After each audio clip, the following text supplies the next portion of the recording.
Like, I don't like going to the store for like socks and underwear. Like, I know what I like. I just go on Amazon and buy it, right? Like toothpaste you can buy on Amazon. You can buy, electronics or whatever. But a car, Yeah. it's just too complicated. And for those who are listening and think, oh, I'm wrong, when was the last time you actually bought a car and watched the entire process go down? Like someone's evaluating the trade. And don't get me wrong, there's just great trade tools out there. There's ways to do it. I'm just saying that. I'll give you one quick example. One of my good friends, he was a used car director for the whole East Coast for Group 1 when I worked for them. He used to say there's always another nickel in the trade.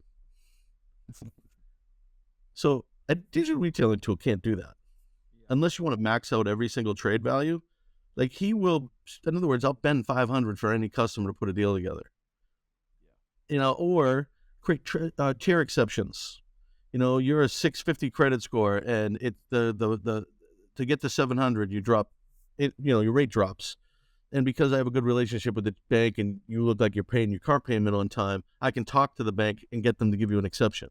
You can't do that through a digital retailing tool, and there's so many other examples of that. That why a digital so our goal is to like, listen, we're going to take care of you. We're not going to, we want to earn your business and yada yada yada. So we try to schedule the appointment. It doesn't always work, but it still works. People still schedule appointments. Go figure. Sometimes people just want an idea. They want a range, which we can do. We can send them to the digital retailing tool. We can send them to the trade tool with the understanding that it may not be exactly the way it turns out, right?